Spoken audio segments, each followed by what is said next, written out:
이게 실제로 발바닥에 그러니까 열이 실제 발현하는 건지, 혈관은요 우리 몸의 여러 조직들에 혈류를 공급해 준단 말이에요. 그 원인이 되는 부분들이 있으면 약을 복용한다든지 뭐 치료를 한다든지 그런 부분들에 대해서 생각을 해볼 필요가 있죠.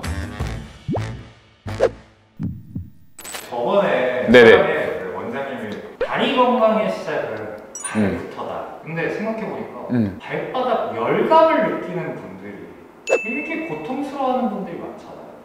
그렇죠. 발가락 시리고 발바닥 뭐 열감이나 뭐 뜨겁고 하시는 분들이 생각보다 많아요. 사실 이제 이런 게 실질적으로 약간 객관하기가 좀 어려운 부분들이 있어요. 이게 실제로 발바닥에 발열이 생기는 건지, 혹은 이 감각 이상 형태로 약간 뜨거운 느낌으로 나타나는 건지가 객관하기가 굉장히 좀 어렵죠. 환자분의 이제 증상을 쭉 보고 거기에 맞춰서 이제 필요하면 뭐 검사를 한다든지 보존적 치료하면서 좀 경과를 본다든지 그런 것들을 해봐야죠. 그럼 발바닥 열감하고 힘든 분들은 어떤 검사를 해야 원인이 나지? 약간 이제 병력 청취라고 하죠. 그러니까 문진을 좀 할 필요는 있어요. 기저질환이 있다든지 다른 질환이 있는지 좀 파악해 볼 필요가 있고요. 여성분 같은 경우는 갱년기나 호르몬 이상이 있는지도 좀 파악해 볼 필요가 있을 것 같기도 하고요. 발바닥 열감하고 혈관하고 관계가 있어요?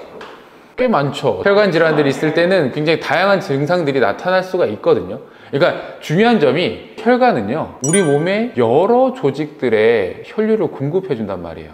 이게 근육이 될 수도 있고 피부가 될 수도 있고 신경도 마찬가지예요. 신경 주변에도 혈관들이 지나가요. 신경에도 혈류 공급, 영양분이나 산소 공급들이 돼야 된다는 거죠. 그러니까 혈관에 문제가 생기면 정말 다양한 부분에서 문제가 생길 수밖에 없어요. 그러면은 신경, 근육, 혈관 이렇게 순이 있을 때 혈관 검사가 제일 먼저라는 말씀이신 거예요? 그 요소들을 체크를 분명히 좀 해봐야 된다는 거예요. 말초혈관 같은 경우는 탄력성이나 뭐 여러 부분에 있어서 여자분들 같은 경우 조금 약간 취약한 부분들이 있어요. 그래서 말초혈관들이 약하다 보니까 손발 시림이나 불편감들을 호소하시는 분들이 꽤 많아요. 혹은 이 온도 변화도 굉장히 감수성이 좀 있는 경우들이 있거든요. 그래서 제가 시술을 하든 혹은 검사를 하든 이럴 때 저희가 에어컨을 꺼놔요. 무조건. 냉방기를 끄는 이유가 굉장히 늘어났던 혈관이 갑자기 뭐 이렇게 굉장히 작게 수축하는 경우도 있거든요. 그래서 그런 감수성의 부분들도 생각을 해볼 필요가 있죠. 조금 이해가 안 가는 게 그러면 발바닥 열감하고 혈관 수축도가 좀 민감한 여성분들, 발바닥에 수축 혈관이 잘 되면 열감이, 지금 생각하시기에 이제 수축이 되면 발이 시리는 거 아니냐라고 생각할 수 있거든요. 근데 일반적인 생활을 할 때는 그렇게 혈관이 이렇게 확장되는 일들이 그렇게 많지 않고, 또 일반적인 보통 분들이 호소하는 열감을 말씀하실 때 보면 그냥 일상생활한데 그냥 열감이 있다라고 말씀하시거든요. 대부분이 혈관의 변동성이 생기면서 혈류 공급이나 혹은 신경 자체에 뭔가 혈류 공급이 제대로 안 된다든지 여러 상황 때문에 말초 신경에 약간의 이제 신경 기능이 이상이 생기면서 증상들이 나타났을 가능성이 높다고 생각하시는 게 좋죠. 그러면은 그런 발바닥 열감으로 힘든 분들은 검사를 받아서 원인을 알면 치료가 가능합니까? 그렇죠. 원인을 확인할 필요가 분명히 있어요. 그래서 보통 열감 부분들을 좀 말씀드릴 때, 예전에는 사실 이 부분에 대해서 관심도가 좀 떨어졌어요. 여자분들 손발 차면 그냥 지내세요. 뭐 어쩔 수 없습니다. 여자분들 나도 차요 이래요. 그냥 그 원인이 되는 부분들이 있으면 뭐 약을 복용한다든지 뭐 치료를 한다든지 그런 부분들에 대해서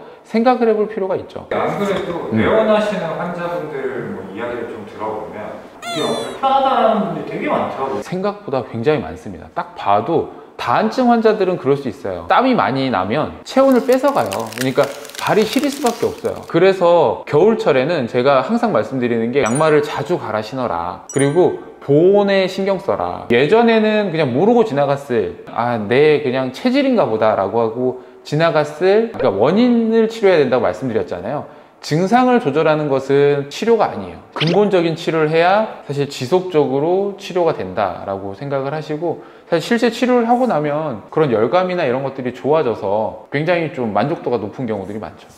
신기하네요. 발바닥 열감하고 다리 혈관하고 관계가 있다. 사실 혈관은, 예전에는 그 혈관의 중요성에 대해서 단순히 협심증, 뇌졸중만 생각했어요. 그런 주요 혈관에 대해서만 관심도가 있었어요. 그리고 이 정맥 질환이 이상이 생기면서도 정말 다양한 질환들이 증상들이 나타나는 거고요. 동맥 질환이 있어도 증상들이 굉장히 다양하게 나타나요. 이걸 이제 설명하다 보면 한도 끝도 없어요.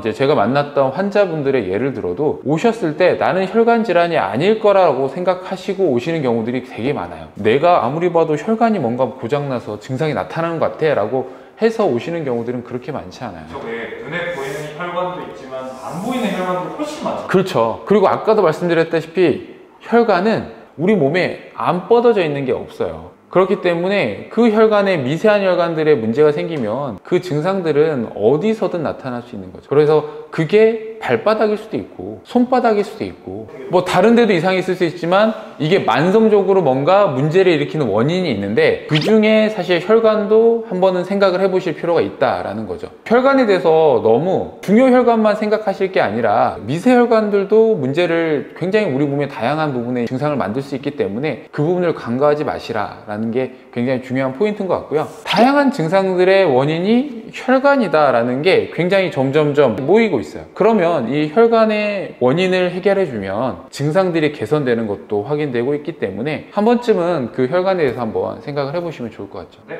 알겠습니다. 네, 알겠습니다. 네, 고생하셨습니다. 네. 감사합니다.